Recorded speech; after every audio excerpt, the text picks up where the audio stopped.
A very good evening to everyone present here. I welcome you all to the 12th edition of Amalthya. Amalthya is the annual technical summit of IIT Gandhinagar. It is India's first student-run technical summit and is the largest technical summit of Gujarat. Amalthya's theme this year is Unifying Minds and Fostering Ingenuity. Amalthya aims to provide a platform for young minds to ponder upon existing problems and find innovative solutions. Today, we are grateful to have with us Ms. Mitika Bajpai, someone who has always been passionate about finding unique solutions to real world problems. No event can be organized without the support of the sponsors. Hence, I would like to thank JSW, our title sponsor, Hindalco, our associate sponsor, and Gujarat Maritime Board for their invaluable support. Just to give you a brief introduction on our speaker today, Mitika Bajpai is one of the leading sustainability managers at Reliance Industries Limited. An alumnus of Columbia University, she has a wide range of experiences in developing sustainable measures for technical progress. Ma'am, over to you now. Thank you. Thank you so much, Isha. Thank you for the kind introduction and congratulations again on having it be a student-run summit all throughout, which is great work. Um, to begin, let's see how this works.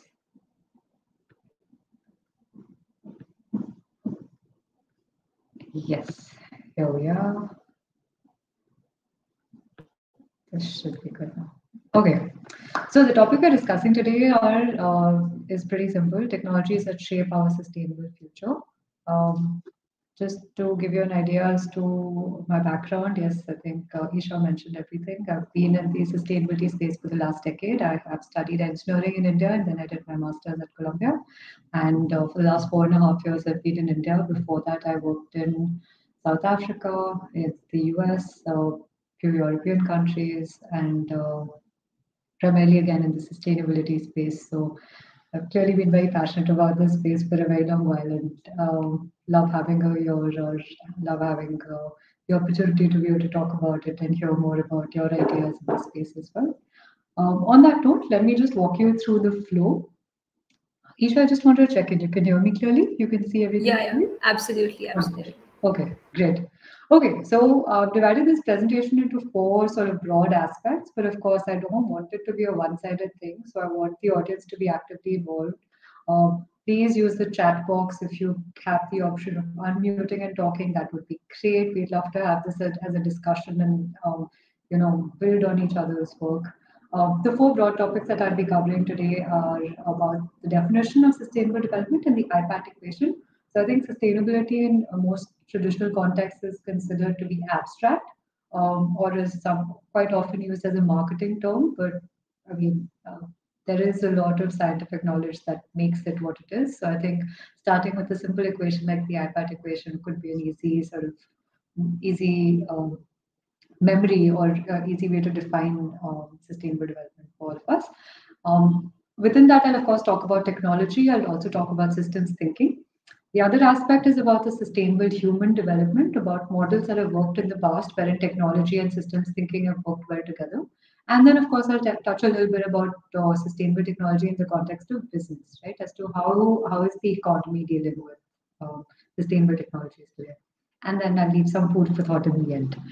Okay, remember I mentioned that I want this to be interactive. So here, Isha, I would like your support. The first audience question is, what do you think is the right terminology?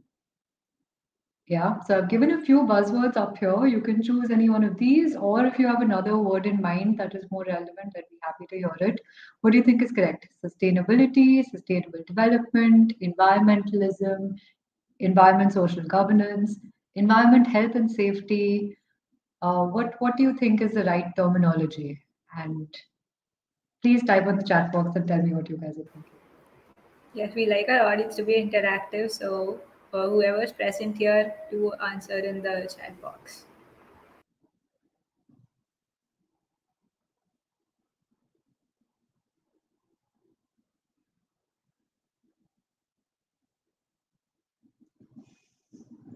Maybe circular economy, sustainability, social responsibility, circularity.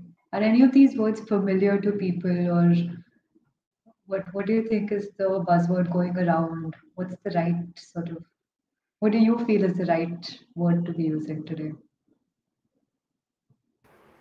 Um, well, I think, like for me at least, I think for the right terminology, I think sustainable development also makes sense. Yeah, I think we have one answer also that says sustainable development. That's from Ishani. interesting. Yeah, so I think that's the most common word, right? That's the most commonly Sure, heard terminology, at least, right? sure. Great. Yeah, so I think the answer is simple. They all lead to this exact same meaning, the exact same intent, and the exact same definition. The only thing that has changed is when the word has been applicable, right? So currently in today's generation, in today's decade, sustainability and sustainable development are the most often used words, right? Whereas regenerative economy and circular economy are upcoming. They'd be what the next generation or the next decade would use more often. Environmentalism is something that is, associated also with the Chipko movement within India, right? So in that, for our parents, grandparents' generation, that was a very commonly used word when it comes to this space. Environment, health and safety, and environment social governance are very commonly used within the business segment. And social responsibility or corporate social investment are very commonly used within the NGO segment, right? So they all mean the same thing. It's just completely different stakeholders would like to use a different terminology, but the meaning is the same. Let me get to the meaning. Yeah. So sustainable development is the definition that all of these terminologies are associated with. And rightfully so, a couple of you have also answered that as the word of the week. I can, if I can call it that. Um, so yes, the sustainable development definition is taken basis a report that the World Commission on Environment and Development had created in 1987. It's known as the Brundtland Report, or commonly known as Our Common Future. This definition states its sustainable development is development that meets the needs of the present without compromising the ability of future generations to meet their own needs. Right? This has two important parameters, both the words needs and it imposes the idea of limitations, right? So when we're talking about needs, it's not just addressing the needs of the rich or of the top 2% or of the literate of the decision makers. It is talking about needs of the entire society. It's talking about the needs of the poor, which is for the first time ever included in the context of development, right? And the other aspect is it imposes the idea of limitations on any and all resources, right? Be it through the state of technology, or be it through social organization, or be it through the environmental resources that exist. It's basically talking about meeting not just today's needs, but future's needs as well, which is implying a sort of sense of urgency, if you could call it that, right? My one of my business coaches way back when sort of defined it as a simpler question, which stayed with me for a while, which is, what can we uniquely do that the world of tomorrow needs? What can you and I do today that the world of tomorrow needs? Right? So not just to live our life today, but also to make sure that tomorrow is better. The report also went on to talk about six focus areas, which are interconnected. They are around population and human resources, food security, species and ecosystems, energy, and the choices for environment and development. The fifth one is industry, producing more with less. And of course, lastly, the urban challenge, or rather the urban growth challenge. This also leads me to the equation that we discussed earlier. It's the IPAT equation. It's each of the four letters stand for a word. I is for impact, P for population, A for affluence, D for technology. IPAT is impact is equal to population, affluence, and technology, which directly means impact is directly proportional to these three values, right? What that essentially means is if my population increases at any given time, so will the negative impact on my environment, or so will the positive impact on my company, depending on what the context is, right? So this equation can be used for business analysis, it can be used for environmental predictions, it can be used for population predictions in the future, it can be used for analysis of any form. Basically, understanding the idea of impact being related to these three intermittent causes. That's important, right? Population, affluence, and technology are the intermittent causes for impact to grow or reduce, not the direct cause for it. What that essentially means is, say for example, we can take a car example, right? A car growth example. Now, car sales would increase if the population increases. If I have 1 billion today and 2 billion tomorrow that are capable of driving, my car sales was increased naturally as and when population increases, right? Similarly, my car sales will also increase if the affluence increases. Affluence essentially means consumption per person, as is defined here, but also uh, ability to purchase is affluence, right? If people have the ability to purchase more, they will definitely purchase more. If the economy gets to a stage wherein everyone can afford two cars, not just one, they would like to aspire to have two cars, not just one, right? And technology is the last piece of the puzzle. Technology of the as in when the technology of the car changes, people like would buy more. So car sales would increase, right? Not just technology's easiest example in the context of sales is the way Apple drives sales, right? Every year there's a new Apple product or any iPhone or any phone product now. I mean, other companies are also doing it, right? So as and when the technology of that phone changes, the consumers aspire to buy the latest phone, aspire to buy the latest technology, right?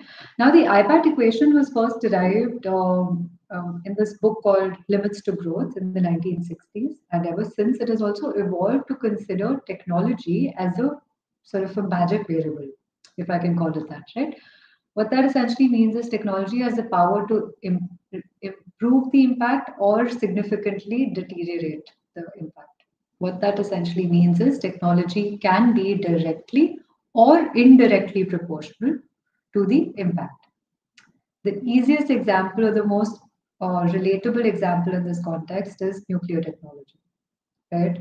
We've all heard the example of nuclear technology being used for good and for bad. Technology in this context can either eradicate populations or provide you with the energy that large scale populations actually need for generations, not just the current generation, right? So, technology, that's why, has the in this case, like the eradication of population case, you can see how it is indirectly proportional to population itself, right? And consequently impact. So technology is a variable, and hence the IPAT equation had a caveat that was published a little later after the limits to growth was published, talking about how technology is a magic factor, which is why we will definitely talk about technology as a solution, right? Now, when we look at technology to solve societal problems or societal challenges, which is what it is intended for, there are two ways to look at these technologies in the context of sustainability. And why I'm using sustainability here is I mean any technology that can help you solve an environmental challenge or social challenge or a challenge that can help the entire society leapfrog into a better future, right? These are defined as two broad terms for right now. We are talking about appropriate or grassroots technologies, and of course, we are talking about large scale technologies. Now, appropriate and grassroots technologies basically means it is a technological enhancement that you and I can benefit from, or a group of people can benefit from, or a building can benefit from, right? A smaller community can benefit from until it reaches a scalable stage. A large scale technology, on the other hand, requires the business case will be successful only and only when the scale is large. That's what I mean by large scale technology. Um, so appropriate technology and grassroots technology, let me give you a few examples, and then of course I'll talk about large scale technology, which is sort of the buzz going on, which is something that most people would might also be interested in right now. So appropriate and grassroots technology, I've given a few examples here. One is called the blue economy. The other is biomimicry, and the third one I've listed here is Sulabh Shauchalaya, which I'll get to as to why it is an interesting example. So the blue economy, it's actually the blue economy as a terminology is changing constantly. Currently, it's also being used for agro fisheries in general. But in this context, the blue economy was something I'm referring to, which is a book in 2000, which was published in 2013 and was popular for a few decades after, for a few years after as well. It talks about using everyday items in a very different way. Talks about grassroots level innovations and how they are scalable. An example of that is growing mushrooms using coffee grounds and maybe a sock, like a moza sock, right? And something as simple as what you would consider as waste and one sort of apparatus can help provide protein security for a family of four for the entire week, right? So when we are talking about food security, which you had seen in the the Brundtland Commission report earlier, where food is a critical aspect of uh, the reason we are alive, right? Um, and still there are there are many parts of the world that don't have access to food security, that don't have enough food to survive, that are still struggling to get meals going. For that population, a simple innovation can go such a long way, right? So this was something that is actually implemented, which is why it's particularly fascinating, right? So blue economy concept basically talks about how you can consider every waste item to be valuable and deriving innovations or technological innovations using everyday items, right? So I'll get to a video of that to elaborate a little bit more on it. But it's interesting to see how the interpretation of technology is this open-ended, right? It could be everything right from the, while growing up, our grandparents' generation and their great grandparents' generation would not have a fridge per se. They would use um, terracotta pots or pans and boxes of sorts to be able to keep things cold. But that's also very important tech considering the fact that there is no electricity in some parts of the country. So these technologies are actually scalable for some certain communities and are still very relevant in a sizable chunk of population. But what I think is changing from just grassroots to appropriate is that it has to be appropriate for the context that you're using, right? If you need cold water, you can still probably use terracotta pots. You don't necessarily need to put ice and utilize refrigeration for that. But if you need to keep food in for longer, you'd probably need a better, more appropriate technology, right? The second example here that I'd like to quote is biomimicry, which is another buzzword, of course, but it's also a new way of thinking. It's about getting inspiration from nature in the way we do things, right? Now this is everything right from taking inspiration from nature for our water systems. For something as simple as how do you ensure water filtration? You're learning from nature as to how natural systems are doing so, and you're trying to replicate that the best you know how, right? This could also mean, utilizing energy better. Mathematicians and designers have used biomimicry for many different ways. So the Fibonacci series is something that has inspired. Seashells have inspired lots of designs. A lot of innovation comes out of this uh, broad-ended way of thinking, right? So biomimicry is another way to transform what you see in nature into the innovation that you need in your life, right? A solution or a technology that can help solve the problem that you currently see. It's of course, nature has perfected that system for generations, for centuries. So why not get inspired from them and improve? Why not get inspired from that and learn more? The last one that I mentioned under appropriate and grassroots tech is Sulabh, which is Sulabh Sauchalaya. And the reason I'm calling it an appropriate or a grassroots tech here is because it essentially transferred the idea of sanitization and made it a very commonplace, accessible resource, be it the one pit or the two pit latrine system with the composting feature inbuilt, which is very different from how it was done in the West, mind you. So that Shauchalaya in India is something that is unique to India, and of course has spread to the rest of the world now, because it was not just replication of technology as to how it was done in the West, right?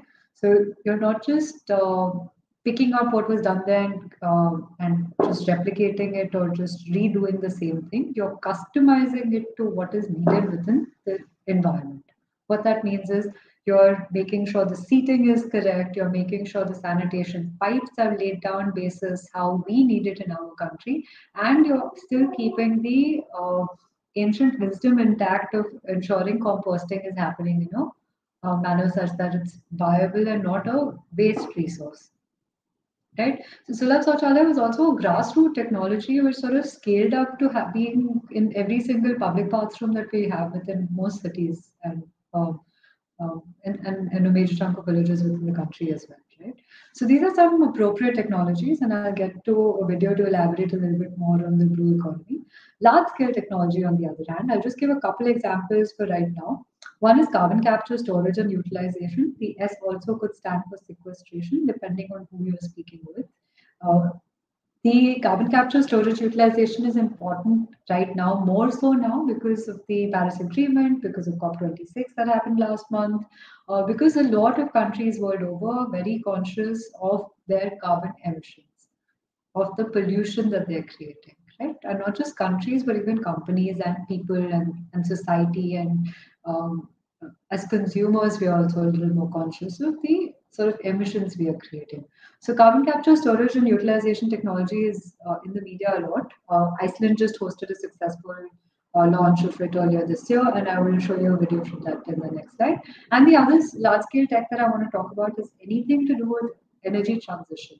And the reason it's called a large scale tech in this context is because it essentially can function only and only at a large scale.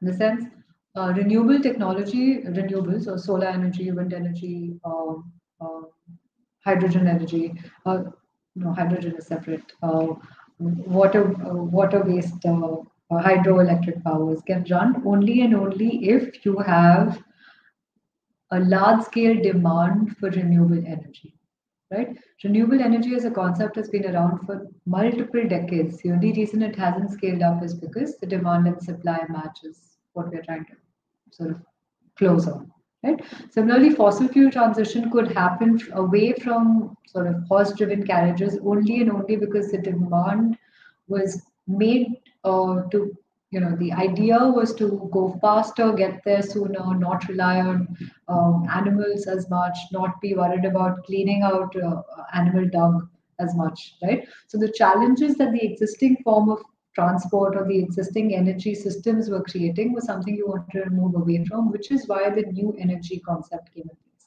So we've had a fossil era, we've had a renewables era, and hopefully soon we're entering into the hydrogen era, right? Which is why, again, hydrogen will be viable only and only at a large scale. When you have large chunks of population transitioning to it. I'm going to play the next video, but I think I'll just play it through. Sure. Yeah. Okay. So let's learn a little bit about the blue economy. I'm going to increase the speed such that it's slightly easier for us to. Okay, there we are. Yeah. The Simple Show explains the blue economy.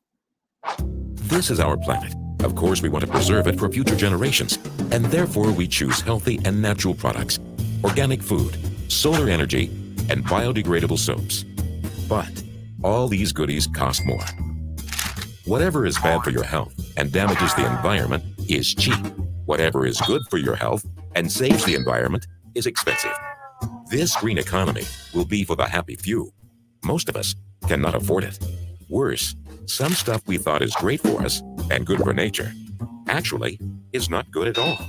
Biosoaps used palm oil from plantations that destroyed the rainforest.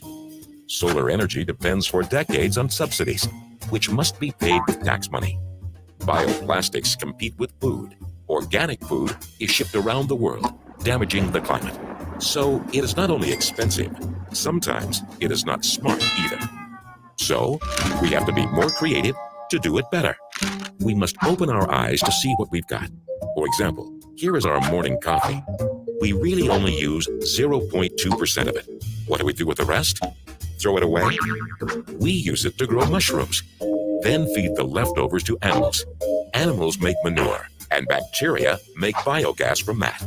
We thought it was only waste. And now, everyone who knows this can generate food, energy, and jobs. We like that. And there are so many opportunities. Once we see them, it is clear that we can convert poverty into development, scarcity into abundance. If we can make the cake bigger, it is easier to share with everyone. However, many people have good ideas. What we need are people who make it happen. We need these entrepreneurs. Actually, we need a whole generation of entrepreneurs. They do not care how the apple falls down from the tree. Newton figured that out hundreds of years ago. They want to know how the apple got up in the tree in the first place, defying the law of gravity. These innovators think like David, who beat Goliath. Without experience and little money, they change the rules of the game and generate more money for themselves and their community. That makes everybody happy. This is our goal, making people healthy and happy with what we did not know we have. And after all, the sky is blue, the ocean is blue, and our Earth, as seen from the universe, is also blue. That's why we call this the blue economy. It has only just begun. For more information, visit ziri.org. Interesting, right? Like it's a whole new way of looking at technology, right? What technology just naturally considers, or well, physical technology just naturally considers as a waste resource, and totally be brought back into the economy to make it a circular system.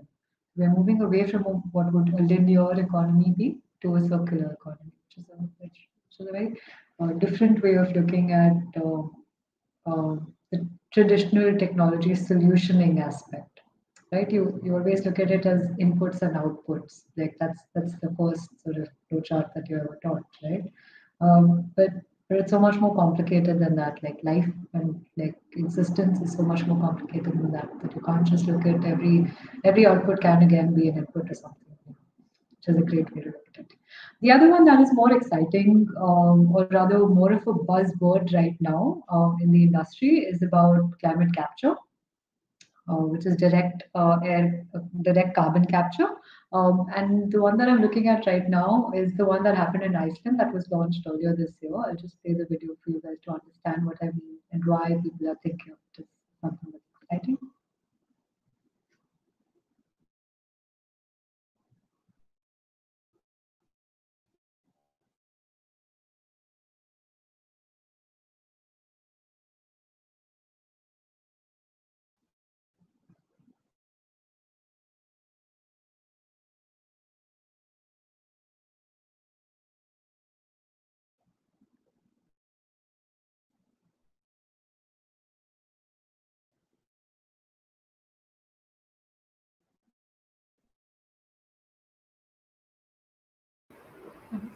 I request the audience to wait for a second. I think there's a small glitch.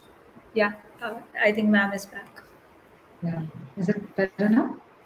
Yeah, sure. Your screen, you'll have to Okay. share again.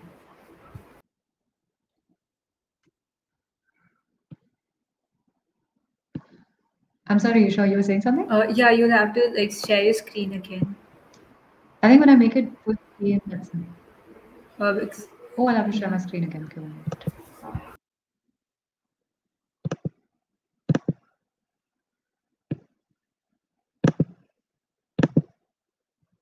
There we are. Is it better now? yeah, it's visible now. Great. I think if I make it full screen, it gives an error. So I'm just going to let it play in the small screen version. Yeah? To counteract the effects of climate change, CarbFix has developed a unique method to permanently store carbon dioxide underground by injecting it into the bedrock, where through a natural process it is turned into stone in less than 2 years. On Power has utilized this technology at the Helliseiði geothermal power station since 2014, injecting carbon dioxide underground instead of releasing it into the atmosphere. But to reverse the effects of climate change, we must also remove carbon dioxide already released into the atmosphere. Enter Swiss company Climeworks, the pioneers in direct air capture.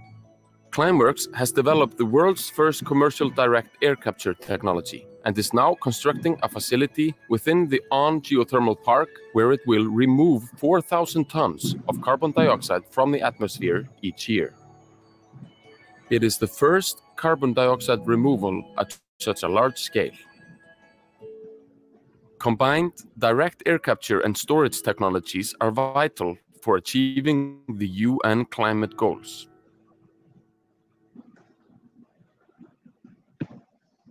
Wonderful. So, getting back to the slides, what these two videos essentially showed you is a drastic difference between appropriate technologies, which are very small scale but can be done can be implemented to solve large societal problems, and the other one is, of course, to um, solve a major societal problem that cannot be done by small scale technologies only and only because we've reached a stage wherein we need to reverse all that we've already done, right? So in the carbon capture video, what you'd see are two companies that were mentioned, which was interesting. It talked about On Power, which was anyway looking at um, you know storing the carbon dioxide geothermally underground, which was one way. Now, On Power was doing it by taking the carbon from the generated power. Right, On Power was anyway distributed power, and it was capturing carbon from their existing stacks. Right, what ClimateWorks did was they're not just absorbing, they're not just letting On Power do what they were initially doing, but also taking in carbon dioxide from the atmosphere, right? Which is still the scale that they'd set it up at is just 2% of our Iceland's economy, Iceland's current emissions, which is very minuscule when you look at the larger scheme of things. But the fact that they've demonstrated this successfully is a huge, huge step ahead in the fight for climate action. Right. On that note, what I'm going to do is I'm going to ask the audience another question. And here, Risha, I'd love your support again. The question is, what are the biggest problems that you currently feel the world is facing, besides the pandemic, of course, that we are living through? What are the other problems that you feel? Is it war? Is it hunger? Is it poverty? Is it climate action? Is it yeah, what do you think is the biggest problem the world is facing today? So yes, it's a request to all the audience to put in their answers in the chat box, so we can have a bit of interactive session in here.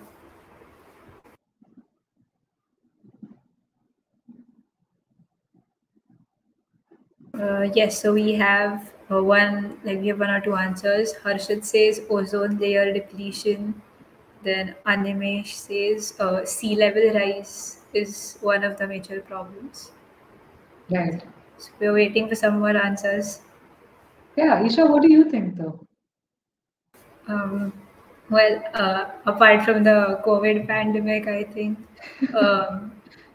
wildfires are also increasing currently, so that might be a Right, problem. absolutely. But I think also during COVID, one thing I realized was healthcare access is not available to everyone. Yeah, it's very That's true. scary to, right? I mean, we take our youth for granted sometimes. That's absolutely true. With the healthcare, the reason I brought up healthcare is because it's also a very important part of sustainability, right? We just, when you go back to the sustainable development definition, we say meeting the needs of today. If you can't meet the needs of today, something as basic as healthcare, then how are you going to even like prepare for the needs of tomorrow? How are you going to improve the healthcare system tomorrow if you can't utilize the resources that you have today? But yeah, very interesting deviation from the topic. Do we have any other audience answers? Any other thoughts? No, not yet. Okay, so I think everyone's echoing the same language and they're spot on in terms of global findings about the same. So globally, there is a World Economic Forum Global Risk Report that is published year on year. They've been doing it for a little over a decade now. The last report was published for 2021, and you can see the two categories by which they've divided the risk, right? One is the top global risk by likelihood, and the other is the top global risk by impact. And on the bottom, you see a key that I've mentioned. I don't know whether you can see my cursor moving, but if you can, on the bottom, you see economic, environmental, geopolitical, social, and technological risks, right? Now, they're all in different colors. The most predominant color that you see for 2021 is green, both in the likelihood segment and the impact segment, which means the most common risk that people had voted in this survey as and what World Economic Forum's finding has research finding has declared is environmental risks are the most common risks, both by likelihood and by impact. And the kind of risks that people are expecting to happen are by likelihood extreme weather, climate action failure, human environmental damage, biodiversity loss in terms of likelihood for environment sections, and in terms of impact, it is climate action failure again, biodiversity loss again, natural resource crisis, and human environment damage again. You also see two new technological challenges that have come under likelihood, right? And those are digital power concentration and digital inequality, which is a very interesting topic, and we will get to in the very end as well. And of course, there's infectious diseases on both ends. In terms of impact, number one is infectious disease because we're still in the middle of the pandemic. But last one that you see, you also have a couple of social parameters, the ones that are in red, right? One is a livelihood crisis. The other is a weapons of mass destruction, which is a geopolitical challenge, right? So essentially what has happened is in 2012, where you see a few blues, which were economic risks, you're moving from economic risk to currently environmental risks that the world is facing in the near future, right? Both in terms of it happening and the impact that it will have on our society, right? Technological is a new sort of entrant in the last few years, which you'll see in terms of the change in colors from 2012, which is on the bottom, to 2021, which is on top. And another interesting topic that I'd want to talk about is you see social challenges present everywhere. All throughout the 12 years, all throughout the last decade, you see social or the red element present in at least one of those spaces, except for last year in 2020, wherein environment and sort of we were just trying to wrap our heads around the pandemic, right? So environmental and social challenges are very interlinked with the way sort of with the way they're perceived, if I can call it a perception challenge. What I also mean by that is if you have a climate crisis, you'll also have a social crisis around that. So if you have floods, if you have droughts, you will have climate refugees, which then becomes a social crisis, right? So all of these risks are definitely interlinked. No one is more important than the other, except in perception and except in magnitude or monetary measures. But all of them are some way or the other impacting the other existing challenges or perceptions of risks, right? So be mindful of the fact that when we are talking about environmental risk, you should also know that there is a social risk that is to follow. Similarly, if we are talking about technological risk, we should also know that there's an environmental risk to follow, an economic risk to follow, social risk to follow. What I mean by that is the easiest example for technological risk here would be a cyber attack, right? Cyber attack has direct economic impacts. It also has a major chunk of environmental impacts, which we don't account for. We don't realize how much our data centers consume, how much energy our data centers consume, and how much time and effort it takes to rebuild such a large scale of data center where the cyber attack is large in nature. And of course, cyber attacks are also geopolitical in nature. You've all seen multiple movies about it to know what I mean there. On that note, I will move to the next bit, which is talking about technology in the context of systems thinking, right? I just talked about how the risks are interconnected. What systems thinking essentially tells us is all elements are interconnected, right? This is again the same lead author from Limits to Growth who helped us with the IPAT equation had also come up with a new book called a book later on, not really new per se, a book called Thinking in Systems, right?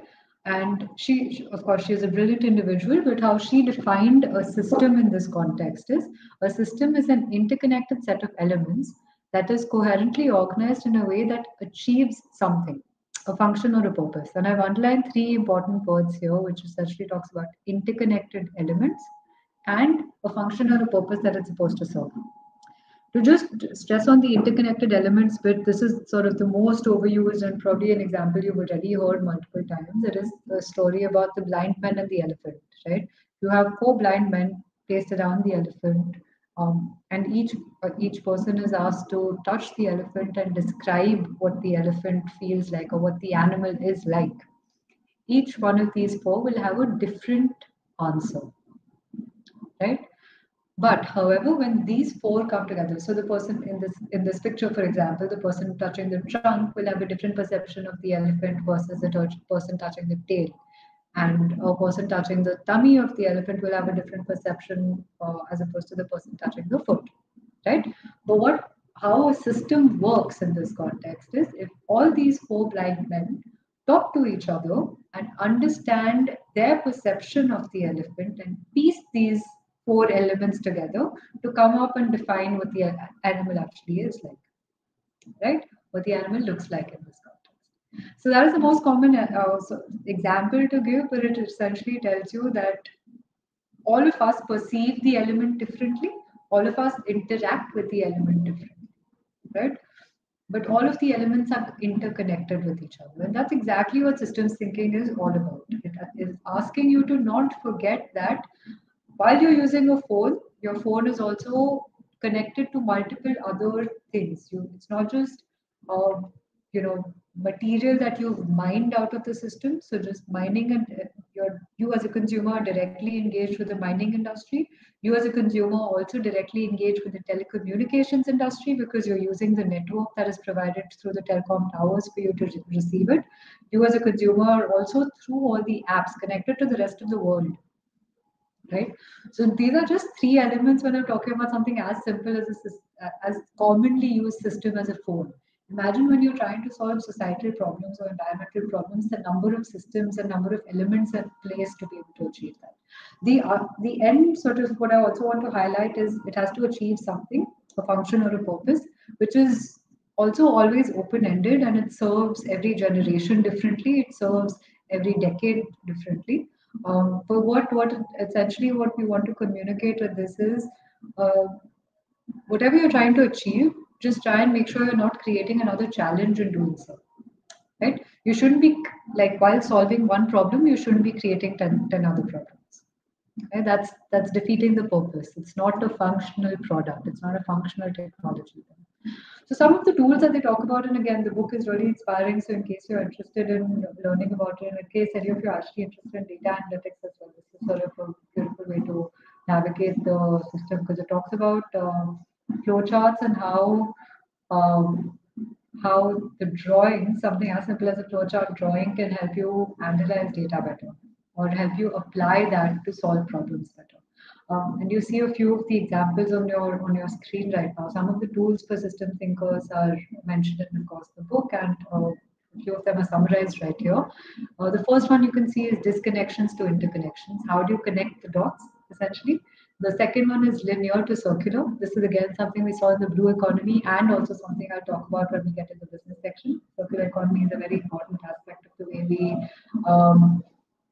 do things in business in general. One, because it's otherwise like any wasted resource is a monetary waste as well.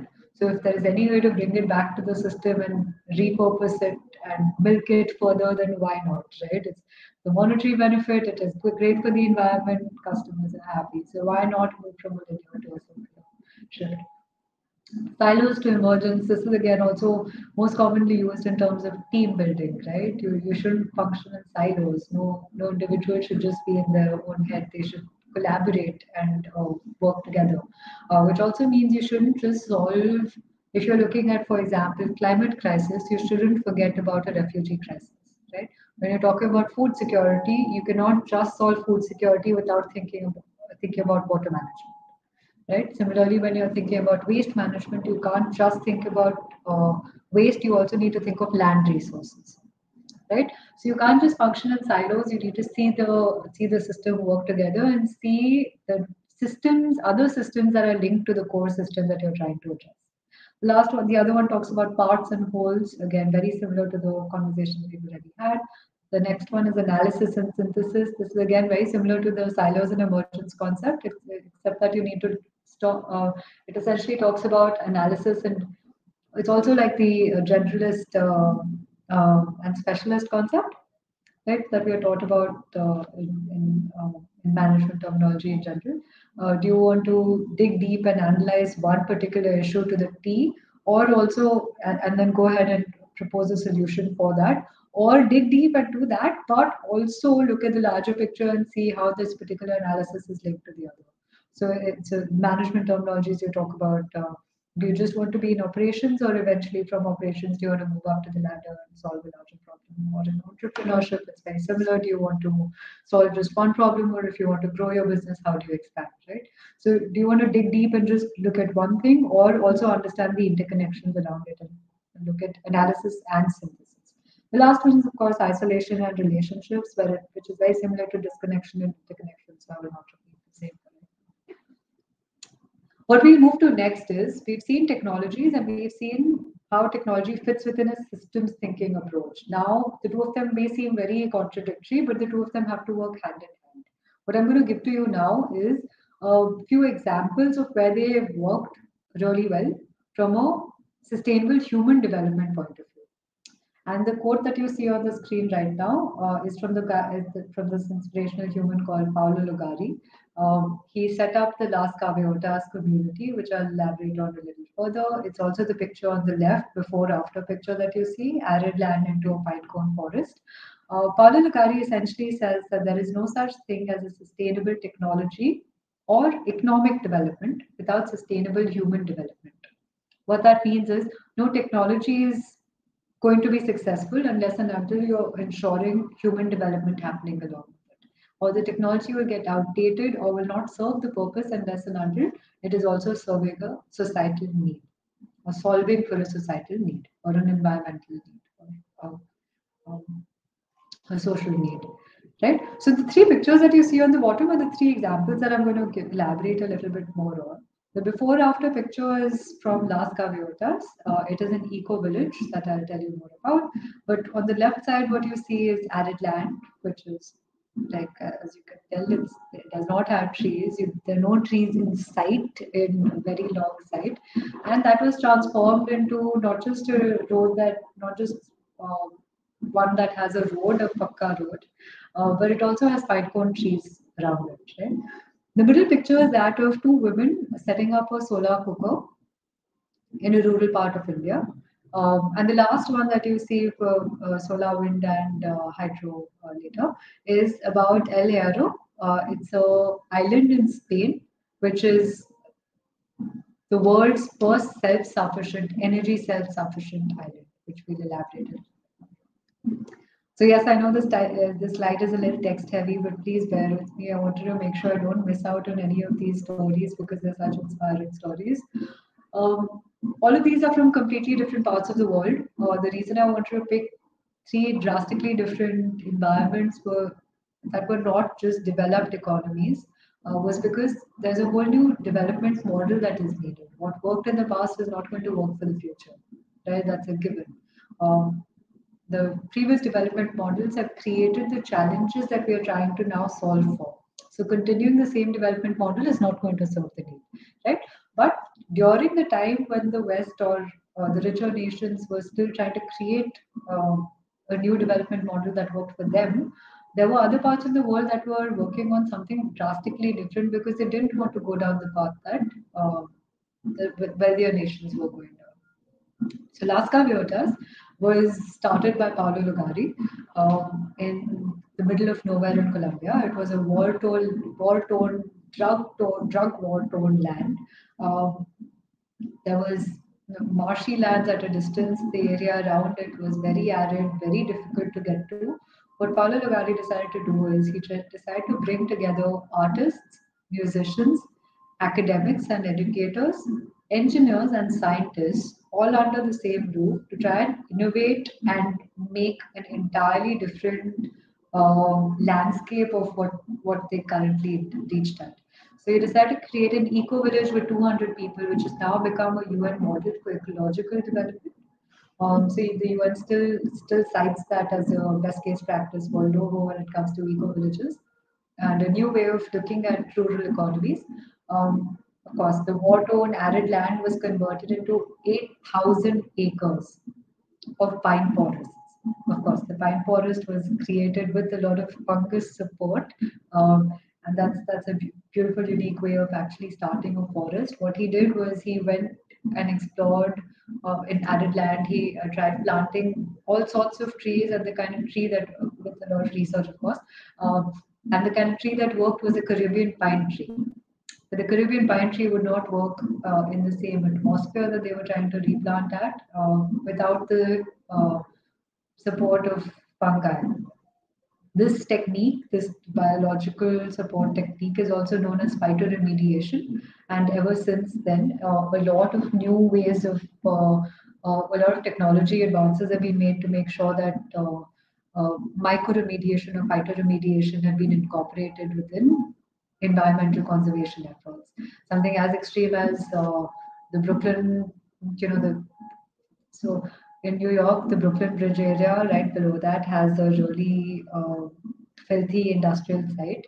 Industrial waste was dumped into the waters way back when, and that entire little river stretch of creek is not just filled with radioactive elements, but all sorts of industrial waste. Like there were sightings of a three-eyed fish there.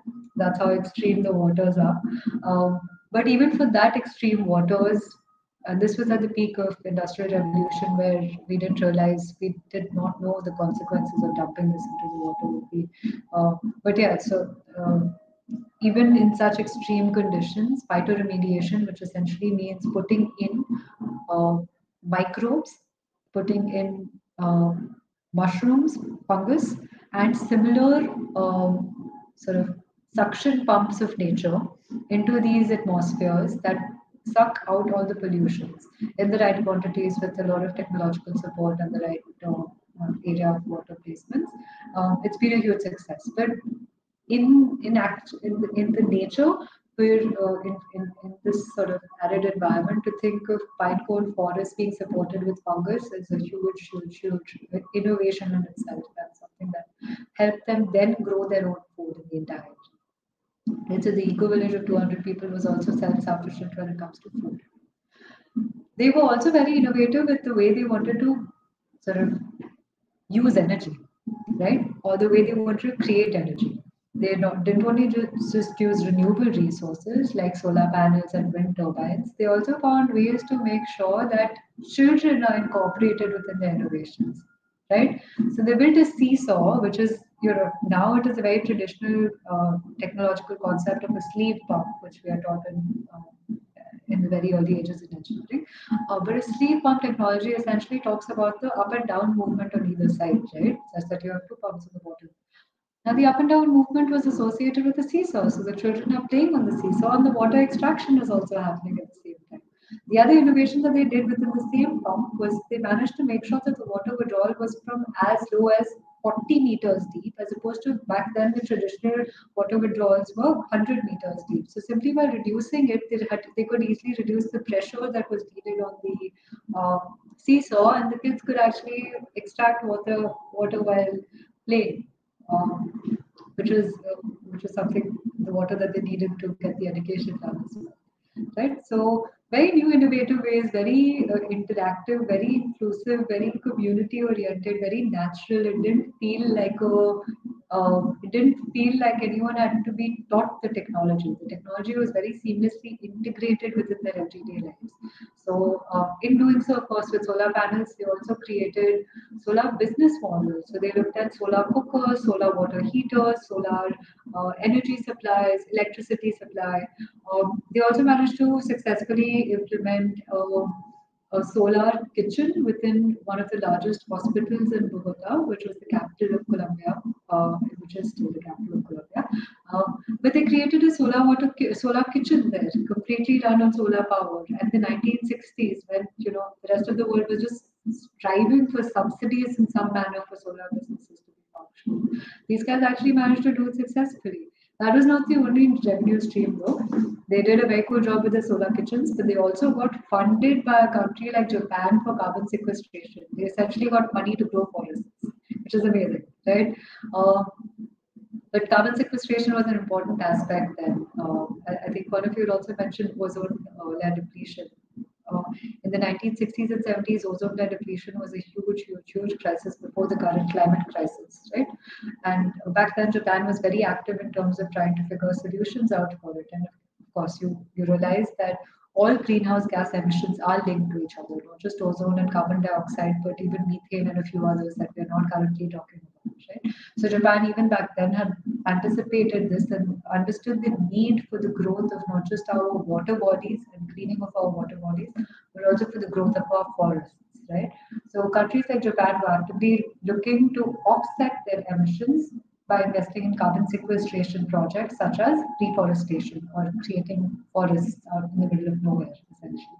So carbon sequestration was another business model. Solar businesses was another business model.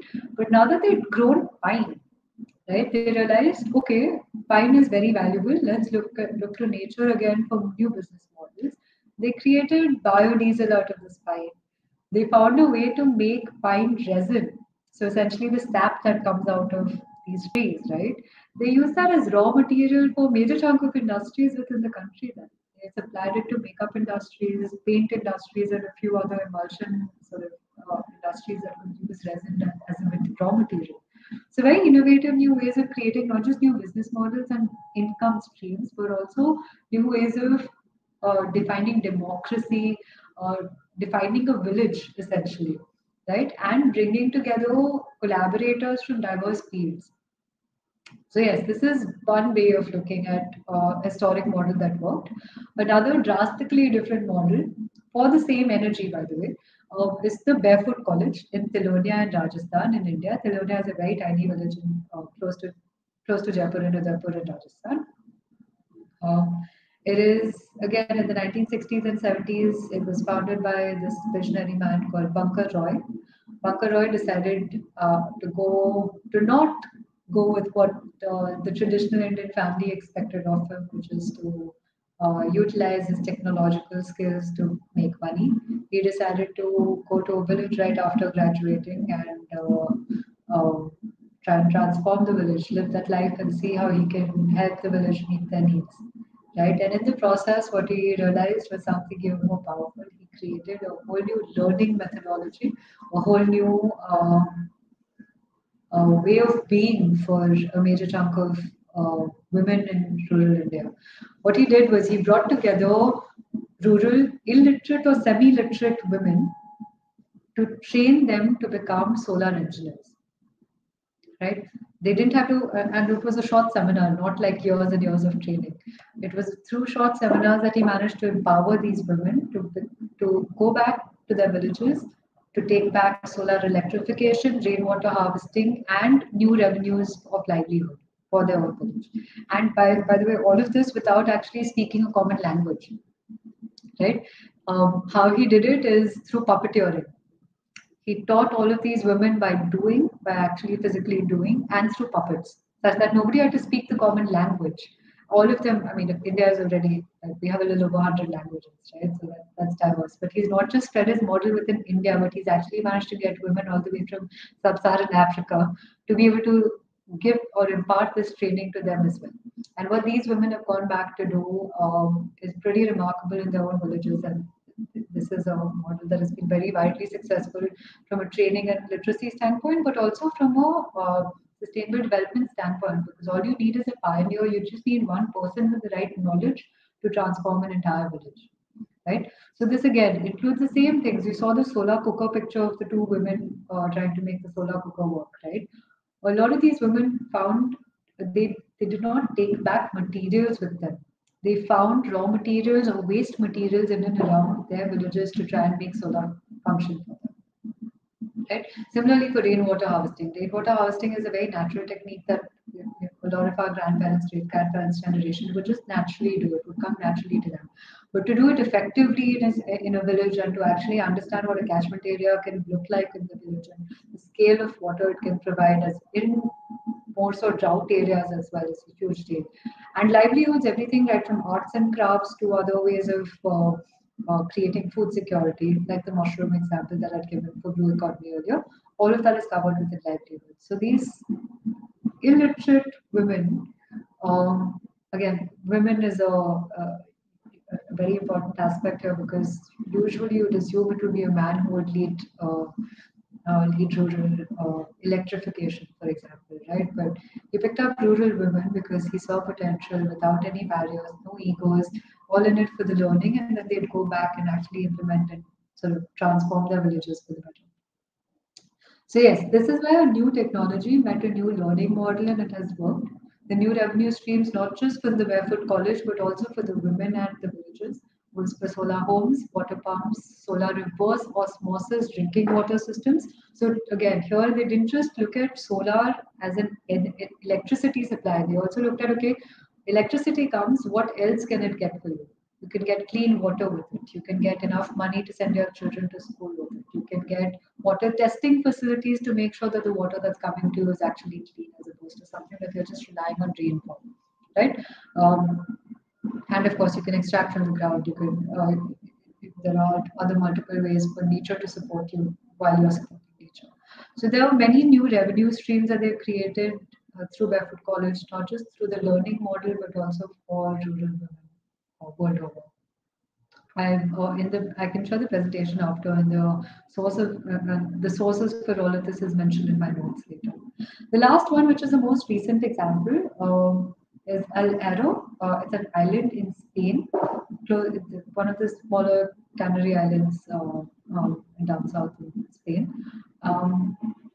This island is the world's first energy self-sufficient island, which essentially means it is 100% powered by renewable energy, wind and hydro.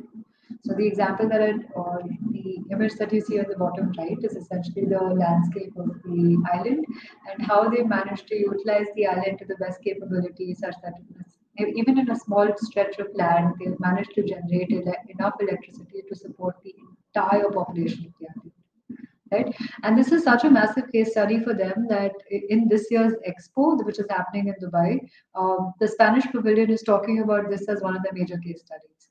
It's a major success story because it's not just a success story for the country, it's a success story for the world because it's the first self-sufficient island. It's demonstrating that new ways of energy is possible, is great, and it can help you survive without any challenges. Also, this island in the past was very disconnected from the Spanish electricity grid, so they were anyway facing a lot of challenges with the electricity supply. But with the new energy systems that are now in place, it's a far more developed economy than it was before. So yes, you've now seen three models that work, right? You've seen two kinds of technologies that work. You've understood the systems thinking need for technology to work with systems thinking to actually provide a solution. And you've seen three new human development historic models that have worked. What I also want to talk about lastly with all of these three different things in mind is there are multiple different ways for you to scale up or replicate these technologies, right? The solar kitchen example that I'd given for last Kavyotas, you can either go ahead and empower all hospitals with solar kitchens, such that it's so much cheaper for them to not spend on electricity, and they can actually treat more patients while the electricity bill is less, or pay doctors better, or actually support the healthcare system in other ways if their electricity consumption is reduced. You can do that. You can, if you've got a great technology that is providing a great solution, you can scale up that technology, which is great. The other way is the Barefoot College model, right? What they've done is you've got a technology solution which works well. You've got a learning model which is incorporating what would otherwise be excluded within all forms of education, development, resource management, decision-making forms, and you're transforming that to something drastically different, right? You're creating a lot of indirect impact, which is helping scale up your technology and meet the needs of the masses in doing so, right? But the little sketch that I've drawn on the bottom is the learning technique and the technological expansion, but the most important key being the people that you impart this to, right? This is again, when we look at the risks, you also look at the interconnectedness of risk, which is where the systems thinking comes in place. You don't just look at the technology and the scale up modeling or the learning model or the learning interface for that technology. You look at who are the right set of people that can help you scale up this problem, scale up this technology to solve the problem at hand. Right? The reason Bunker Roy chose women is also very fascinating. If you guys are actually interested, you should check out one of his videos as to where he talks about why he did not choose the Sarpanch leader, the Panchayat leader, right? Why did he choose women within that place? And why did they choose somebody who was not literate, whereas why did he consciously choose somebody who was illiterate, right? So yeah, very interesting cases in there. Again, similarly with people, even with the last Gaviotas model, you have collaborations with artists and educators and scientists working under the same roof to actually make the solution viable for the masses that live there, right? That redefined a village economy that is still considered by the UN as one of the major success models for sustainable development.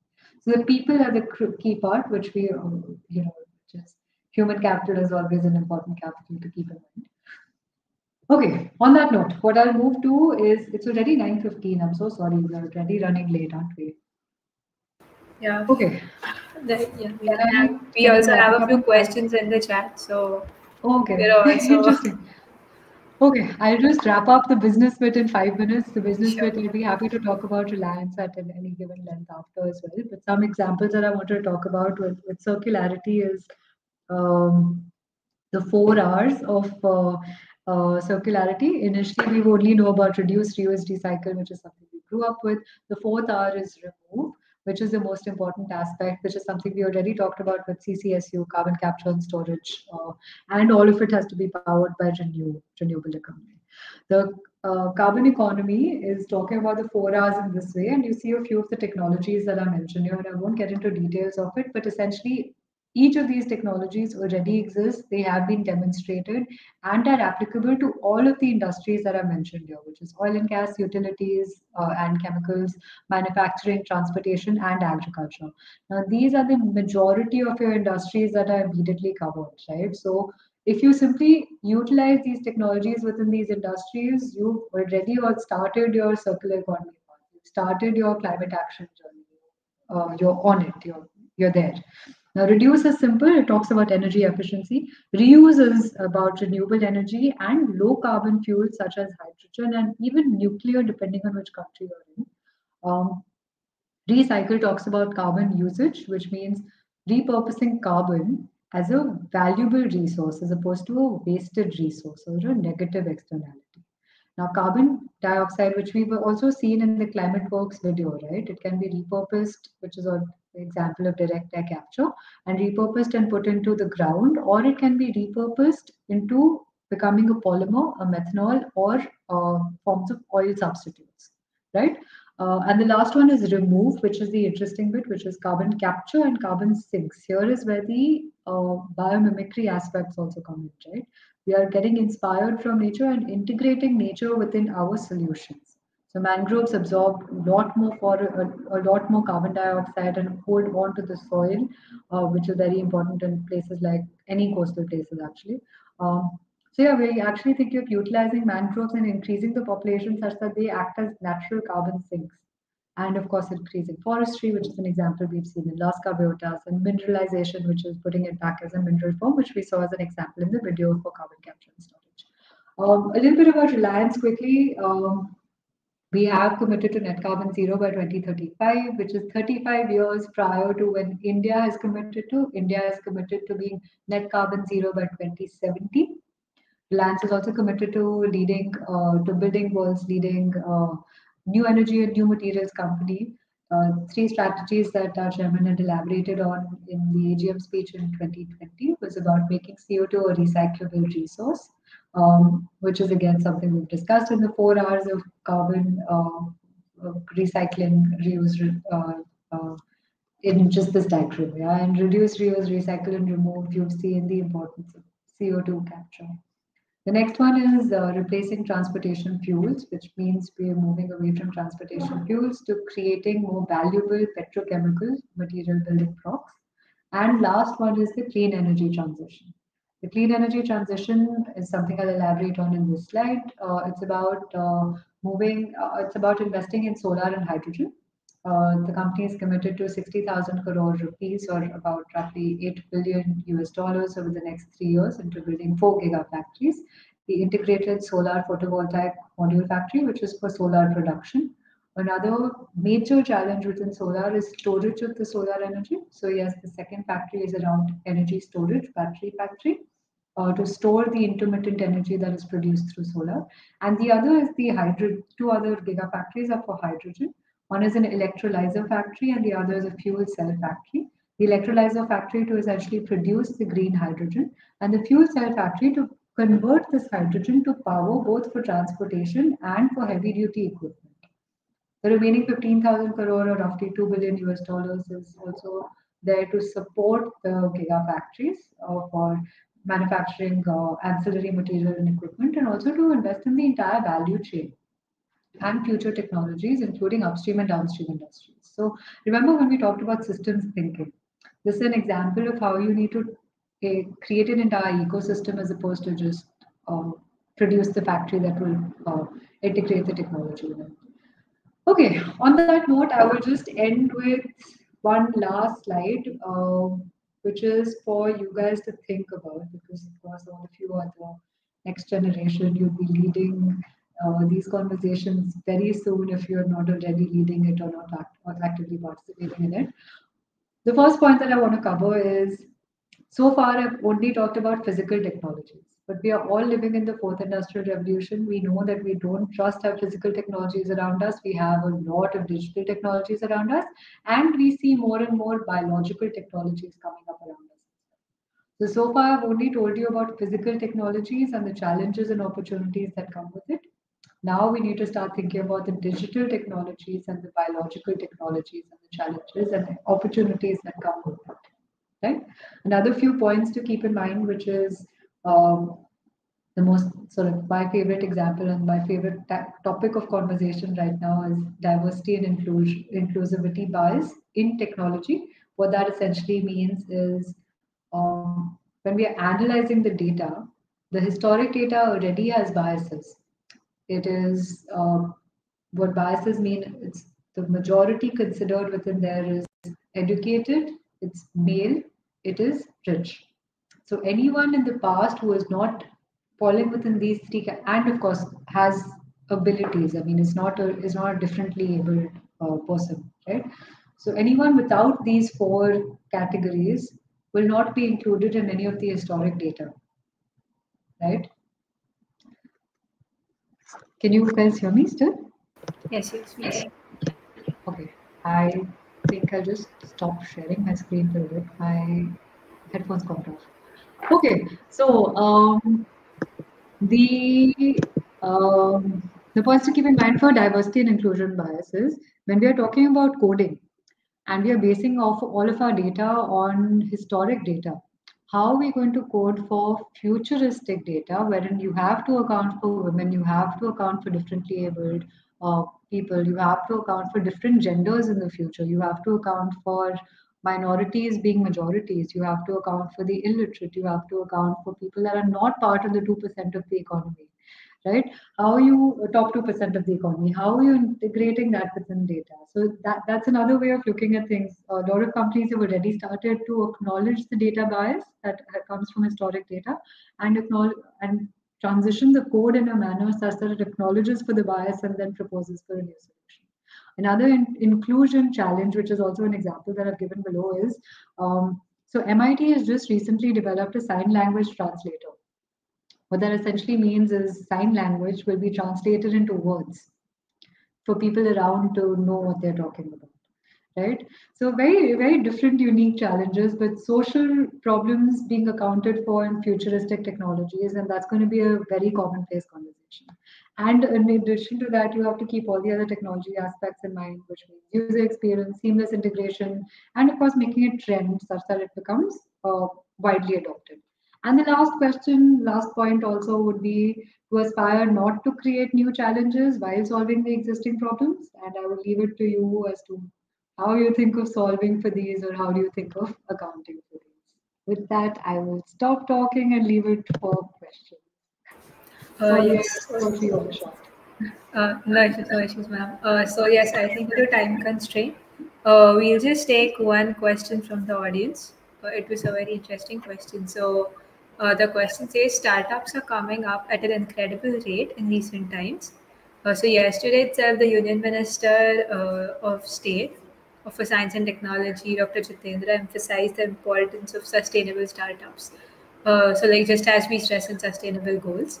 So the question to you is, can you please elaborate on this and how sustainable startups are important to the society or to the country in general? Absolutely. I'm very happy to talk about this actually. So in South Africa, one of the first few places that I worked at was a sustainability consulting firm. It was set up a year into me joining them, which was a significant task. And the woman leading it is still my mentor, always will be. She's one of my closest humans alive. But one of the first few things she mentioned was the need for sustainability conversation to move away from the people from power. In addition to the people in power, we are creating this sort of, we are offering this power to the masses. How you can do so is not just through industrial expansion, through companies that already exist, it's through entrepreneurs. And this is again an example that I don't know whether you saw in the Blue Economy video in the end. It talked about Newton has already talked about why the apple fell. What we now need is people asking the questions as to what got the apple up in the first place, right? So, what is it that we're doing for food security differently? How can we transform this has been my pet peeve since forever. How are we going to transform the agricultural landscape in India? We used to be the agrarian capital of the world at some point in time, and now our farmers are committing suicides left, right, and center because we as citizens cannot provide them the basic support that we need. Imagine the technological advances, the opportunities that you have there, and if a person like Bunker Roy can do so for solar electrification in rural spaces, what's stopping us from doing so for food, for securing our food systems in the future? Right? What sort of a world do we want to bring our children, grandchildren into if we can't, respect our farmers? That's just one example. Entrepreneurs are needed at every single part of the value chain, be it for energy generation, be it for water management, be it for waste management. The amount of money the informal sector currently has is immense. Now, if you just simply formalize the informal sector, you provide them with the necessary technological solutions to be able to do so. You're the right entrepreneur reaching the right informal sector at the right time. You can scale up like there's no tomorrow. There are people in rural parts of not just India, but also rural parts of sub-Saharan Africa that are making millions out of mushroom farming. And it was just one lady that decided to start it. And I think it was in the newspaper yesterday, today, in Times of India, sometime this week, wherein it's talked about a woman that has done exactly that in India, and now her children are taking the mushroom farming concept forward, right? Because it's the right sort of food security that you need. So entrepreneurship is a very important aspect that goes without saying. And the philosophy is the exact same. You need the right technology, you need to have a systems thinking approach, understand if you're solving a larger problem, money will follow. There is always going to be a business case for it. I know a lot of large companies are investing more heavily in the young entrepreneurs that are green MSMEs because they don't have the bandwidth to go out and experiment the way entrepreneurs do, right? So that in itself is a huge opportunity. And like right now, I'm working for a large company, but I promise you, before this, I was just in the entrepreneurial space, and both these ends are extremely exciting in the space of sustainability. Is So that too thank you so much? much. So I think I'm pretty sure that answers the question really well. So there's one last question for you. Like, what do you like? Just a simple message for Amalthea that you would have. Oh, that's very sweet. The So I think the most empowering time in a person's college career is not just about giving exams and like aspiring to learn the knowledge that you are interested in learning. It is through interactions like these where you get to interact with your fellow uh, learners, where you get to interact with where you get to learn about things that you don't traditionally see in books, right? And the fact that Amartya has done that, being a student-led summit, is a huge deal. It's not just teaching you what you need to learn in terms of the conversations you want to have and the knowledge you're imparting knowledge you're gaining. It is also about learning the essential managerial skills that will help you leapfrog far above the rest when you actually join the workforce, whenever you choose to do so, which is amazing. So I think I applaud all of you for making this happen, for all the commitment, for all the enthusiasm, for being this fresh on the last day, which is incredible. But yes, I think youth energy is very high, and I think this is the best way to channelize it. I think. Thank you so much. It was a really sweet message from you, ma'am. So yes, we have something for our audience now. We having a short video to review one of our events, RoboQuest. So just to give you a background, like, have you ever thought like how to bring about some active transformation in the climate change war through ingenuity and creativity? So we give you a chance to build your robots to compete with others and overcome significant challenges. We can do this by being a part of RoboQuest. So the event details will be launched soon on the website as well as on all our social media platforms. So do make sure you follow us on all social media. So now we'll have a short video play.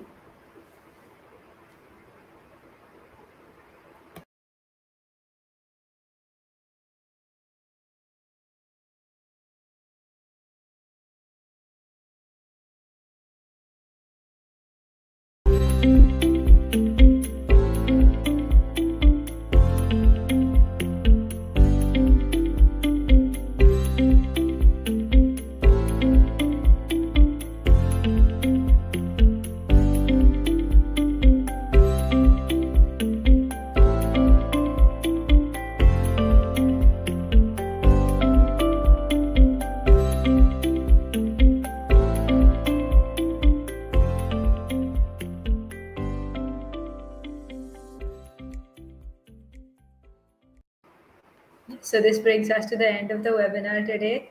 And I would once again like to thank ma'am for being here with us, and to all our audience for being here with us till the end. Also, once again, thank you to all our sponsors, and we'll sign off here. Thank you so much.